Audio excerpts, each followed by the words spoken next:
அதான் ஒரு நாள் பவுல் என்ன செஞ்சுட்டு இருந்தார், பேய் விரட்டிட்டு இருக்காரு. நிறைய தடவை சொல்லியிருக்கிறேன், சொல்றேன், பேய் விரட்டிட்டு இருக்காரு. உடனே ஒரு பெரிய பாஸ்டருடைய 7 பசங்க வந்து, யோ பவுல் நீர் மட்டும் தான் பேய் விரட்டுவீடா, நாங்க பாரு எப்படி பெர்ஃபார்ம் பண்றோம்னு வராங்க. வந்துட்டு இயேசுவின் நாமத்தினாலே பிசாசே சொல்லுங்க. ஓ சத்தம்லாம் பயங்கரமா இருக்கு.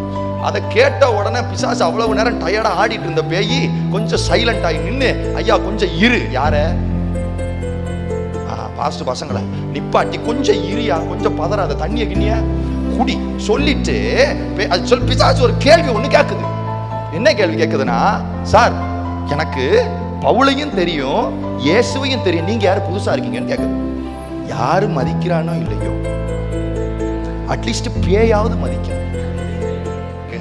வருவேன், வாட்டு கையை தூக்குவேன், ஆராதிப்பேன், பாட்டு பாடுவேன், 2 வார்த்தையை கேட்பேன், கொஞ்சம் பரவசமாவே வீட்டுக்கு போவேன். தொந்தரவே இல்லாதாள் பேய தொந்தரவுப்படுத்துறவனா இருக்கும்.